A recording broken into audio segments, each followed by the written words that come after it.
The entire British Empire was an island, and Hitler had the weapon that could have starved them into surrender. But he ignored it, wasting years until it was too late. This is the story of Germany's biggest, dumbest naval blunder and the loss of U-boat potential. In 1939, when war broke out, Britain was an empire built on sea lanes. Its survival depended entirely on keeping those lanes open. Every tank, plane, and ration depended on cargo ships crossing the Atlantic from North America. Germany's one weapon that could sever that lifeline was the U-boat. Fast, invisible, and deadly.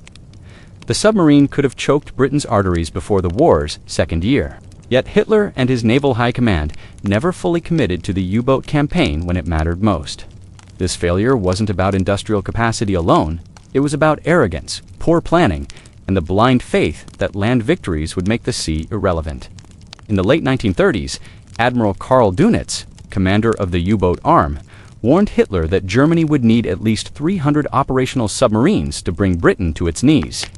At the outbreak of war, Germany had just 57 U-boats, and fewer than half were suitable for long-range Atlantic warfare. Dönitz's strategy, known as the Rudel tactic, or wolf pack tactic, relied on groups of submarines coordinating attacks on convoys at night. The math was brutal but simple. Britain could not replace ships faster than Germany could sink them. The Reich had enough U-boats, but Hitler dismissed this oceanic warfare as secondary. He was obsessed with tanks, blitzkriegs, and territorial conquest. He saw the sea as Britain's domain and imagined a war won on land, not beneath the waves. By the time the Battle of Britain began in 1940, Germany had already missed its best chance. Britain was isolated but undefeated. The Luftwaffe failed to gain air superiority, and an invasion Operation Sea Lion was scrapped. Yet even then, Hitler failed to pivot to the one strategy that could still break the island: unrestricted submarine warfare. In the first 2 years of the war, while U-boat commanders achieved individual brilliance, the program itself stagnated. German shipyards were not given the resources or manpower to expand production. The Navy remained the Cinderella branch of the armed forces, perpetually overshadowed by the Army and Air Force. Meanwhile, Britain adapted. Convoy systems became standard, with destroyer escorts and aircraft patrols providing increasing protection. Radar, sonar, then called SDEC, and depth charges evolved rapidly. Every month that Germany delayed full-scale U-boat deployment gave the Allies time to develop better defenses and better coordination between air and naval forces. By 1941, when Germany invaded the Soviet Union, the U-boat fleet had grown, but it was still too small to overwhelm Allied shipping. The delay of just 1 or 2 years was enough to swing the balance. At the height of the first happy time in 1940-41, U-boats were devastating British shipping. They sank over 1 million tons of cargo in a few months. Yet even this success was deceptive. The victories were coming not because Germany had a vast fleet, but because the Royal Navy was stretched thin and unprepared. The early U-boat captains, the so-called Sea Wolves, were operating on daring and luck rather than overwhelming numbers. Their success should have been a warning to Hitler. With more submarines, Britain could have been strangled into surrender. Instead, Hitler shifted his attention eastward, launching Operation Barbarossa in 1941. That single decision, the obsession with the Soviet Union, effectively sealed Germany's naval fate. The vast industrial resources required for the Eastern Front drained every other sector. Steel, labor, and fuel were prioritized for tanks and artillery, not for submarines. The Kriegsmarine was forced to fight a global maritime war on scraps. Dönitz pleaded repeatedly for expansion of the U-boat program, but he was overruled until it was far too late. Only in 1942, after America entered the war, did Hitler finally grasp the potential of the submarine war. By then, the window had closed. When U-boats began attacking American shipping along the East Coast in early 1942, the second happy time, they achieved terrifying success again. Unescorted merchant ships were picked off almost daily, burning in sight of coastal cities. But this resurgence couldn't last. American production capacity dwarfed Germany's. For every ship sunk, 2 were built. Allied codebreakers cracked the Enigma system, revealing convoy routes and U-boat positions. Radar-equipped patrol aircraft began hunting submarines across the Atlantic. The hunter had become the hunted. The irony of the U-boat war was that Germany had developed one of the most advanced submarine designs in the world, the Type 7. It was small, efficient, and deadly in skilled hands. But the future lay in the Type 21, a revolutionary design capable of operating almost entirely underwater with higher speed and stealth. This electroboat could have changed the entire Atlantic War if it had entered service earlier. But Hitler authorized its mass production only in 1943, when Germany was already being bombed daily and losing control of the seas. The first Type 21 submarines were completed only months before the war ended. None saw meaningful combat. By 1945, the U-boat arm was no longer a strategic weapon, but a suicide mission. Nearly 80% of German submariners never returned from their patrols. The North Atlantic became a graveyard for an entire generation of German sailors, victims not just of enemy fire, but of their own leaders' delay. The U-boat, which could have been the most effective weapon in Germany's arsenal, was squandered through short-sightedness and ideological arrogance. Hitler never understood naval warfare. He treated it as a prestige project, a tool for propaganda, rather than a strategic cornerstone. While Britain and America built massive shipyards and research programs to dominate the oceans, Germany's maritime industry remained fragmented and underfunded. Even at the height of the war, the Kriegsmarine never had more than 200 operational submarines at a time. Denitz's original prediction that 300 U-boats could force Britain to surrender was proven correct, but far too late to matter. The true tragedy of the U-boat failure isn't just in lost tonnage or wasted steel. It lies in the strategic blindness of a regime that believed speed and spectacle could replace patience and planning. The U-boat war was not about numbers alone, it was about timing. In war, as in history, opportunities are perishable. The first months of the conflict were Germany's best and only chance to turn the Atlantic into a graveyard before the Allies could adapt. Once that moment passed, no amount of production or desperation could recover it. By the end of the war, Germany had built over 1,000 U-boats, but most came too late to make a difference. The Allies had radar, aircraft carriers, sonar nets, and complete control of the skies. Convoys that once seemed easy prey now crossed the Atlantic, untouched. The Kriegsmarine's last great weapon had become obsolete before it could fulfill its purpose. The loss of U-boat potential stands as a reminder that even in a war filled with brutal mistakes, timing can be the deadliest one. Hitler's obsession with grand symbolic victories on land blinded him to the slow, silent weapon that could have rewritten history. The Atlantic could have been Germany's battlefield, but instead, it became its graveyard. If you enjoyed this breakdown of one of World War II's most overlooked blunders, make sure to like, comment, and subscribe to Dumb Historian. Every small decision in history, every delay, every misjudgment shaped the world we live in. And sometimes, as this story shows, the dumbest mistakes change everything. When Admiral Karl Dönitz took command of Germany's U-boat arm, he understood something that Hitler and most of the upper naval command did not, that the future of naval warfare would be fought beneath the surface, not upon it. His vision was brutally clear. To bring Britain to its knees, Germany didn't need another Bismarck or Tirpitz thundering across the Atlantic. It needed a silent, invisible force of steel predators striking merchant convoys with precision until the British Isles were starved of food, oil, and raw materials. Britain was an island empire.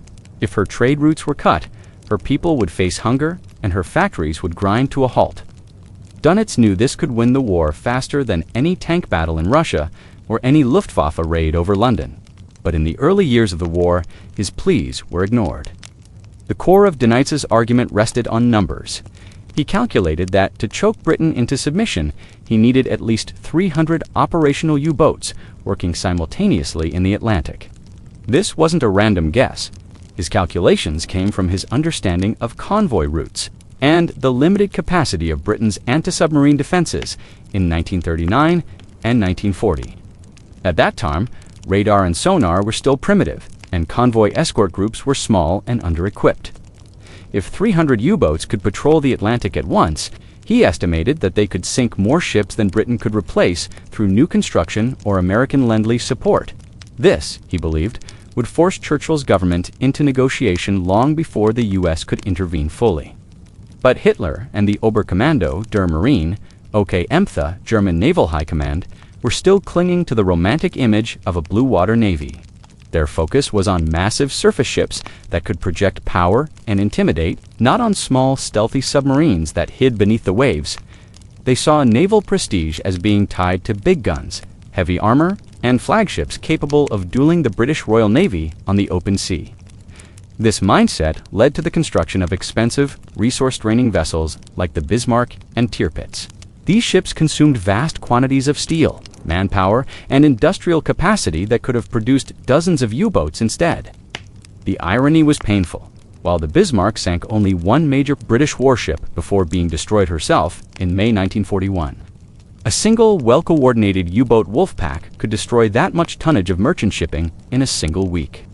Dönitz argued relentlessly against this obsession with prestige projects. He saw the situation through the eyes of a strategist, not a politician. Each U-boat represented a weapon of economic warfare, a way to cripple Britain's lifeline without confronting her overwhelming naval superiority head-on. But Hitler didn't share Dönitz's long-term vision. His naval thinking was rooted in spectacle. He viewed ships like the Bismarck as symbols of national power, not as tools for specific strategic goals. The German Navy, already at a disadvantage compared to the British fleet, could never match the Royal Navy ship 4-ship. Dönitz knew that. He didn't need to. He just needed to sink enough cargo ships to force Britain into crisis. By 1939, Germany entered the war with only 57 operational U-boats. Of those, less than half were suitable for long-range Atlantic operations. Dönitz's plan required a minimum of 300, but Hitler's priorities had left him with a fraction of that. As the Battle of the Atlantic began, Dönitz's small fleet performed beyond expectation, sinking merchant ships at a rate that alarmed the British Admiralty. Early U-boats like the Type 7 and Type 9 were technologically advanced for their time, and their crews were highly disciplined. These submarines formed the core of what Dönitz called Rudeltaktik, the Wolfpack strategy. Groups of U-boats would hunt together, coordinating through radio transmissions to attack convoys at night. This method exploited the weak escort defenses of early war convoys and maximized destruction. For a time, it looked as though Dönitz might achieve victory despite being outnumbered. Yet his operational success only proved how correct his earlier warnings had been. With more submarines, Germany might have strangled Britain completely by 1941. At the height of the U-boat campaign in early 1942, even with fewer than 100 boats at sea, merchant shipping losses reached catastrophic levels. British imports of food and oil plummeted. There were moments when Britain's supplies dropped below 3 months' worth of reserves. Dönitz's captains reported convoys being torn apart with little resistance. In one 2-week period in March 1943, U-boats sank over 600,000 tons of Allied shipping, an enormous figure that pushed Britain to the edge of collapse. But these victories came too late to turn the tide decisively. By then, the Allies had developed new technologies-improved radar, sonar and depth charges, and had begun using long-range patrol aircraft to close the air gap in the Atlantic. The opportunity window that Dönitz had seen in 1939 was gone. Inside the German command structure, Dönitz was a lonely voice of realism, surrounded by admirals who still dreamed of decisive surface engagements. Admiral Erich Raeder, his superior before 1943, believed in a traditional navy built around battleships and cruisers. He envisioned a Plan Z that would eventually allow Germany to challenge Britain's fleet directly, but such a plan required years to complete, years Germany did not have. Dönitz considered this madness. He understood that the war's outcome would be decided by logistics and supplies, not by naval parades or grand duels on the high seas. He tried to convince Hitler that a swarm of submarines could achieve what the Luftwaffe and army could not, the isolation of Britain. But Hitler distrusted naval officers and rarely took advice from specialists. His strategic attention was always divided between continental campaigns and ideological wars of annihilation. By the time he realized that U-boats were Germany's only viable weapon at sea, it was 1942, and the Allies were already recovering from the early shock of the U-boat offensives. To understand how costly that delay was, one must look at the industrial balance. A single Bismarck-class battleship required around 50,000 tons of high-grade steel and the labor of tens of thousands of workers for years. That same amount of material could produce nearly 100 U-boats. Each submarine, in turn, could sink dozens of merchant ships carrying thousands of tons of supplies. The arithmetic was brutal. Germany built symbols of power instead of tools of victory. The naval leadership wanted to compete with Britain's pride. Dönitz wanted to destroy Britain's survival. History proved that the latter was strategically sound. By late 1943, even though Dönitz finally gained more authority after Raeder's resignation, it was too late. The Allies' convoy system had evolved. Technological innovations like high-frequency direction finding, HFDF, or HFDUF, improved sonar ASDIC, and radar-equipped aircraft made the Atlantic far deadlier for submarines. The U-boat fleet began suffering catastrophic losses. For every merchant ship sunk, Germany began losing a submarine and its crew. Dönitz's sailors went from being hunters to hunted. Entire wolf packs vanished without trace, destroyed by depth charges and aircraft. The once terrifying U-boat menace was neutralized because Germany had waited too long to invest fully when it still had the advantage. The human cost of that failure is often overlooked. U-boat crews suffered one of the highest casualty rates of any military branch in the war. Nearly 75% perished. They fought in claustrophobic metal tubes weeks at a time under freezing, suffocating, and psychologically unbearable conditions. Many of these men died knowing that their leaders had wasted their potential. They were part of a strategy that, if embraced earlier, might have changed the course of the war, but by the time it was implemented, the Allies had adapted. Admiral Dönitz's failure, therefore, wasn't one of vision, it was one of timing and influence. His strategic insight was correct, but his inability to convince Hitler and the German naval establishment condemned his plan to partial realization. The delay between 1939 and 1941 cost Germany the chance to exploit Britain's early vulnerabilities. The Royal Navy's convoy system, the industrial might of the United States, and technological advancements in anti-submarine warfare all arrived just in time to counter what could have been a decisive threat. In the end, Germany's failure to prioritize submarine warfare early enough is one of the great what-ifs of the Second World War. Had Dönitz been granted his 300 U-boats in 1939, the Battle of the Atlantic might have unfolded very differently. Britain, already on the brink after Dunkirk, might not have survived the starvation blockade. But history is full of strategic blindness disguised as confidence. Hitler's fascination with grandeur over practicality cost him the weapon that could have changed everything. The commander who understood the sea's true logic was ignored until the ocean itself turned against him. In 1940, the Atlantic Ocean became the most dangerous place on Earth. Merchant ships carrying Britain's lifeblood food, oil, weapons, were vanishing into the depths, night after night. German U-boats were prowling the dark waters in packs, surfacing under cover of darkness to strike with torpedoes that left no warning, no mercy, and no survivors. This was the beginning of what U-boat crews called Die Glückliche, the happy time. It was a period when the submarines ruled the Atlantic, almost uncontested, but behind that fleeting success lay a fatal small, fragile window of opportunity that Germany completely failed to seize. At the start of the war, Britain was standing alone. France had fallen, the Luftwaffe had failed to conquer the skies, and Hitler was planning his next move. Britain, as an island nation, was entirely dependent on imports to survive. Everything from fuel and ammunition to grain and medicine came by sea.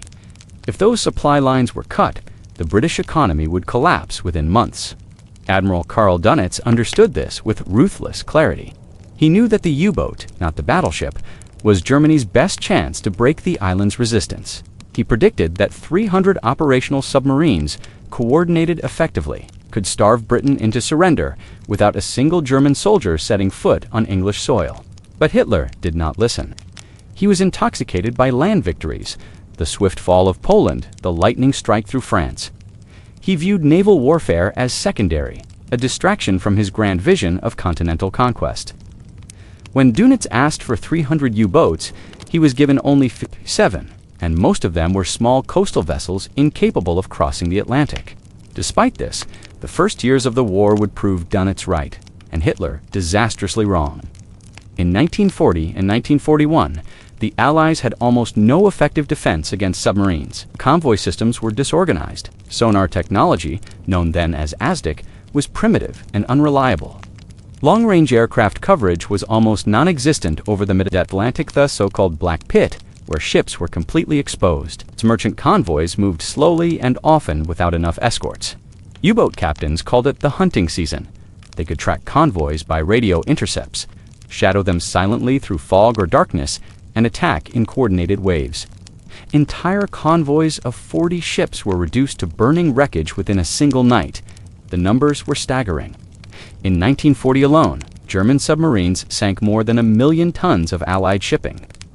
Britain was losing ships faster than it could replace them. Food shortages began, fuel reserves dwindled, and panic spread through the government. Churchill later admitted that the only thing that truly frightened him during the war was the U-boat threat.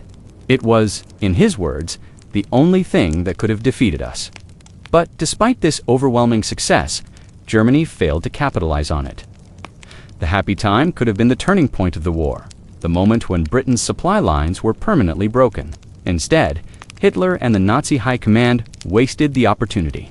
They didn't expand production fast enough, didn't train enough crews, and didn't build the long-range submarines Dönitz had demanded. German shipyards remained focused on large surface ships like battleships and cruisers.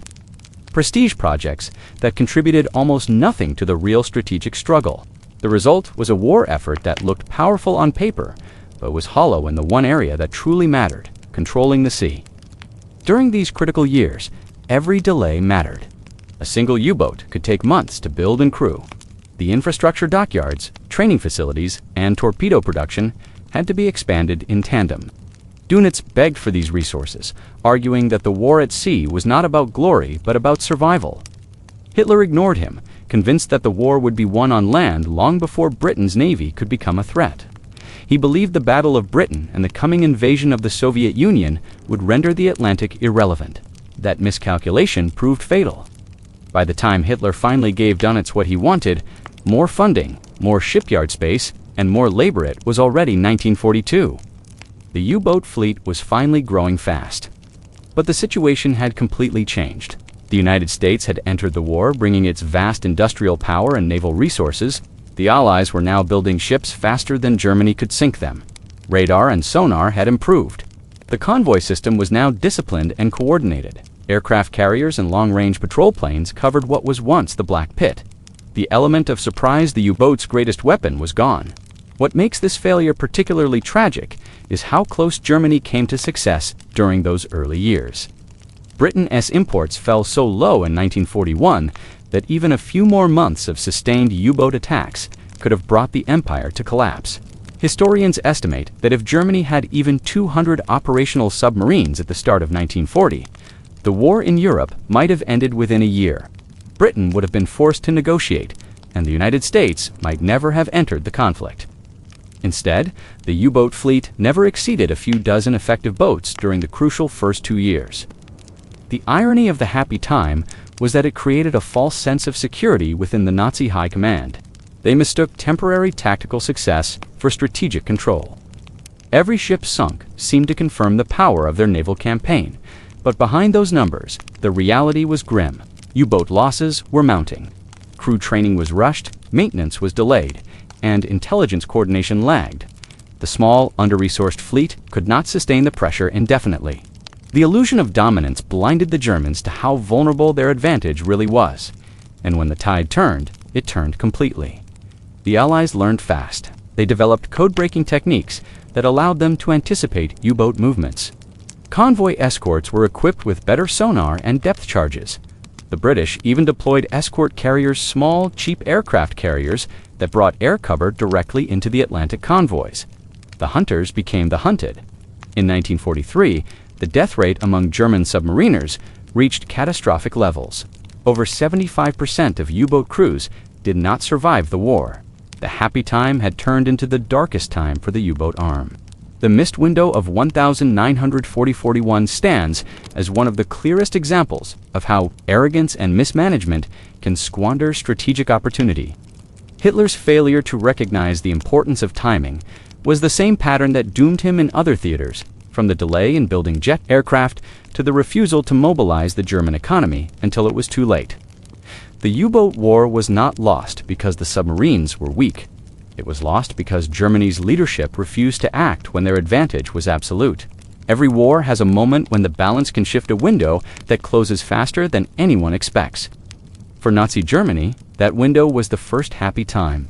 It was the brief moment when the British Empire was on its knees, when the Atlantic belonged to the wolf packs, and when a decisive blow could have changed the entire course of history.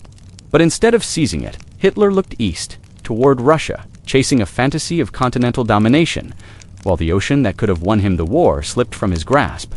The U-boats that once ruled the seas ended up as rusting wrecks at the bottom of the Atlantic. Their success had been real, but temporary, undone by indecision and pride. The tragedy was not just the defeat of a weapon, it was the waste of a chance that would never come again. If you're fascinated by how timing, arrogance, and simple human blindness can decide the fate of nations, make sure to like, comment, and subscribe to Dumb Historian. History, T, just about what happened it. S, about what could have happened if someone had simply acted when they had the chance. By the time Karl Dönitz finally received the green light for large-scale U-boat production, the war at sea had already changed in ways that doomed his dream. In 1939, he had begged for 300 submarines to strangle Britain. In 1943, he finally had them, or at least the promise of them, but now the Atlantic had become a graveyard. The tide had turned, not through bravery or brute force, but through mathematics, code-breaking, and technology. What might have been a decisive weapon in 1940 had become a liability by 1943.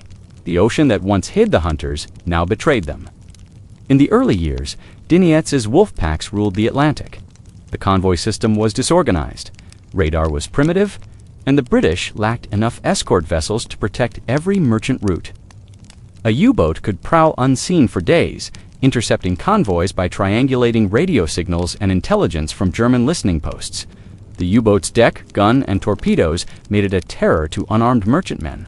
Crews nicknamed these years the happy time a bitter phrase because it masked the reality that they were waging economic warfare against civilians.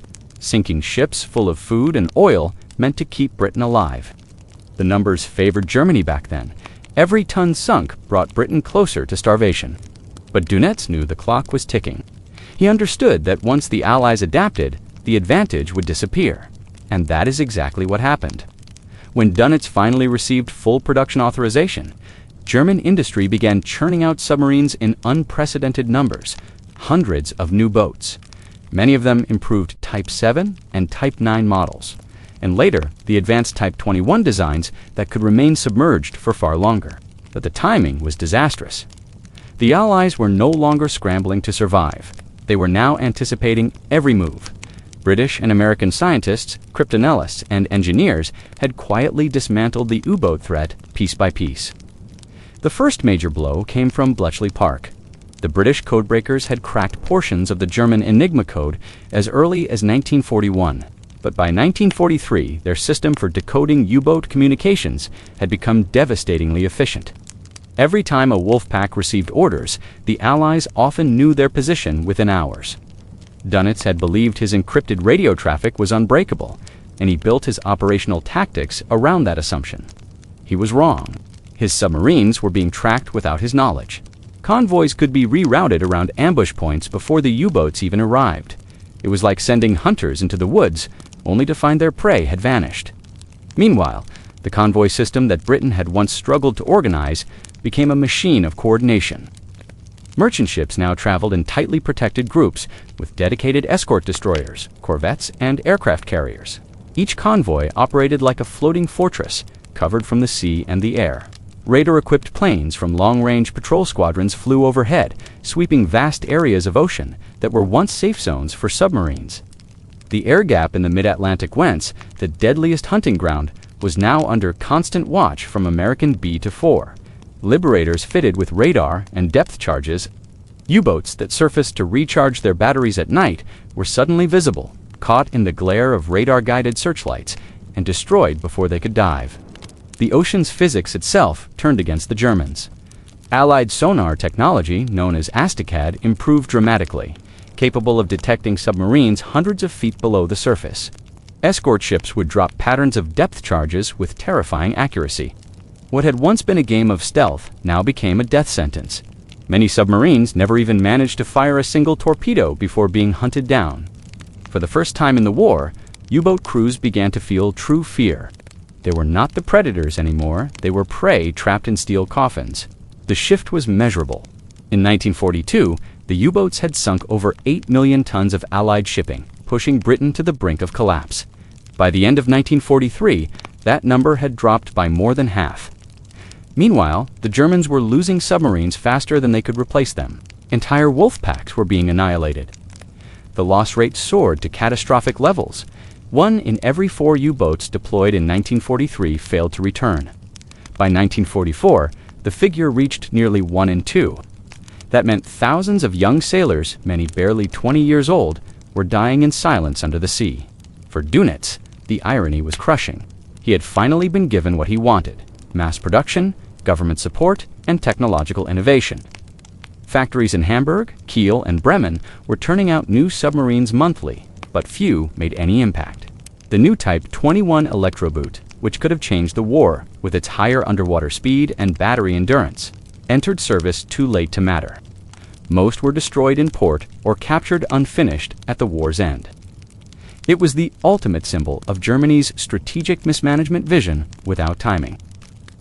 Dönitz himself was acutely aware of this. His war diaries show a man tormented by the knowledge that he was losing men faster than he could lead them. He blamed not only the Allies' growing superiority, but the years wasted on battleships and grand projects. When he inspected the wreckage of the U-boat fleet in 1944, he understood that he was witnessing the death of his own strategy. His dream of strangling Britain had died not from lack of courage, but from arriving too late to exploit the window of vulnerability. At sea, the experience of a late-war U-boat crew was drastically different from the early days. Crews spent longer submerged, often 20 hours or more at a time, to avoid detection. Air was rationed, the atmosphere became toxic, and men fainted from carbon dioxide buildup. Food spoiled quickly. The constant stress of depth charge attacks eroded morale. They slept beside live torpedoes, listening to the hull creak as explosions detonated above them. Even when they surfaced at night to take in air, the sky wasn't safe anymore. Aircraft with radar could detect their periscopes or conning towers miles away. A few seconds of exposure could mean death. The data from 1943 tells a grim story. In the first 5 months alone, Germany lost 120 U-boats. That was nearly 1/5 of its operational force. The losses weren't just in machines, they were in trained men. A submarine crew required months of specialized instruction in torpedo operation, navigation, and silent running techniques. Losing one crew meant losing irreplaceable expertise. By late 1944, many submarines were being commanded by inexperienced officers and manned by boys who had never seen open water before. The U-boat arm had gone from being the elite of the Kriegsmarine to a desperate last stand. Meanwhile, the Allies' countermeasures grew even more sophisticated. The Lee Light, a powerful spotlight fitted to aircraft, allowed pilots to visually identify submarines at night. New weapons like the Hedgehog and the Squid Mortar could fire patterns of explosives that detonated only upon contact with a submarine S-hull, increasing kill efficiency. The combination of radar, sonar, and code breaking meant that U-boats could no longer hide, even in the vastness of the Atlantic. The sea, once the Germans' greatest ally, had become transparent. What makes this story tragic is that the U-boat strategy still had theoretical merit. Even in 1943, if Dönitz had possessed a fully modern fleet of Type 21 submarines, and if the Allies had cracked Enigma, the campaign might have turned again in Germany's favor. But warfare isn't just about ideas, it's about timing. The delay between vision and execution destroyed the potential of the U-boat fleet. Dönitz had seen the future, but by the time Germany was ready to act, the Allies were already living in it. By 1944, Dönitz faced an impossible choice: continue sending young men into the Atlantic, where most would never return, or abandon the campaign entirely. He chose to fight on, hoping for a miracle that never came. Between 1939 and 1945, Germany built around 1,150 U-boats. Over 780 of them were lost. More than 30,000 sailors died, 3/4 of everyone who served in the U-boat arm. These were staggering numbers, even for the brutal standards of the Second World War. The phrase "too little, too late" doesn't capture the full scale of the failure. The U-boat war was once a symbol of Germany's ingenuity and daring. By 1943, it had become a monument to missed opportunity. Every new submarine launched was another casualty waiting to happen. The technology that could have starved Britain in 1940 became the instrument of Germany's slow naval suicide in 1944. The end of the U-boat campaign wasn't marked by a single battle or surrender, it simply faded away under relentless attrition. The last months of the war saw submarines hiding in harbors, scuttled by their own crews to avoid capture. Dönitz would later rise briefly to lead Germany after Hitler's death, but his reign lasted only weeks. The man who once dreamed of victory beneath the waves was left commanding a nation already sunk. By 1943, the tide of the Battle of the Atlantic had turned irreversibly against Germany. The U-boat menace that once haunted Allied convoys was now being hunted down with increasing precision. The cause was not a sudden decline in German engineering or bravery, it was the collapse of a flawed strategy that never truly existed. In the first place, the tragedy of the U-boat war was not just that Germany lost it, was that they never truly fought it the way it needed to be fought. The strategy that could have starved Britain crippled the Allied war effort and potentially altered the entire course of World War II was never executed. It remained a concept, a ghost of what could have been, lost to arrogance, neglect, and the delusions of high command. From the beginning, Admiral Karl Dönitz had a clear and logical plan. His doctrine was simple. Britain was an island that lived or died by the sea. Every bullet, loaf of bread, tank, and drop of fuel Britain used came across the Atlantic. If Germany could sever that lifeline, the British war machine would grind to a halt. The Royal Navy, for all its prestige, could not protect every convoy, and the British Isles did not have the natural resources to sustain a long-term blockade. Dönitz calculated that 300 operational U-boats could sink shipping faster than the Allies could replace it. It was not just a theory. Early results proved him right. Yet Hitler dismissed this maritime vision entirely. His focus remained fixed on land campaigns, France, Russia, North Africa. He saw naval warfare as secondary, an auxiliary front for prestige or harassment, not a decisive weapon. This strategic blindness allowed Britain to survive at its weakest moment. During 1940 and 1941, when the Royal Navy was stretched thin, the Luftwaffe had failed to win air superiority, and invasion plans for Operation Sea Lion had been abandoned. Britain was vulnerable in one way only, its supply lines, and Germany chose not to strike with the full force it could have mustered. The result was devastatingly ironic. By the time Germany began producing U-boats at full capacity in 1942 and 1943, the opportunity had vanished. The Allies had learned. The convoy system was now highly organized. Escort carriers provided air cover over vast stretches of the ocean. Radar and sonar tracked submarine movements. The U-boats that once stalked the Atlantic undetected were now being hunted down before they could even fire a torpedo. The failure to prioritize the U-boat fleet was not just a tactical misstep, it was a strategic catastrophe that reshaped the entire trajectory of the war. Because Britain survived, it became the essential springboard for the liberation of Europe. Without Britain as a base, there could have been no DFE. The invasion of Normandy, the buildup of American forces, the bombing campaigns over German cities, of it depended on the uninterrupted flow of men and material across the Atlantic. The convoys that Dönitz had once targeted were the veins and arteries of the Allied war machine. The fact that they survived and thrived was the direct consequence of Hitler's failure to see the ocean as a battlefield. Consider the sheer scale of what passed through the Atlantic. Between 1942 and 1944, over 40 million tons of supplies, tanks, aircraft, and fuel crossed from North America to Britain. These supplies built the armies that stormed Normandy, liberated Paris, and pushed into the heart of Germany itself. Every crate of ammunition, every gallon of fuel, every American soldier who set foot on European soil traveled through waters that could have perhaps should have been lethal. The fact that they weren't is what makes this failure so remarkable. Had Germany invested early in mass-producing U-boats instead of massive surface ships like the Bismarck or Tirpitz, the Atlantic would have been a death trap. Those enormous battleships were symbols of naval power, but strategically useless. The Bismarck's entire career lasted just 8 days before it was sunk. Meanwhile, each U-boat cost a fraction of the resources and could wreak havoc for months. Dönitz understood this asymmetry perfectly. He wanted numbers, not prestige. He wanted 300 wolves hunting in coordinated packs across the Atlantic, not 2 lions posing for propaganda reels. By ignoring this, Hitler violated the most fundamental rule of strategy. You fight where your enemy is weakest, not where you feel strongest. Britain's weakness was the sea.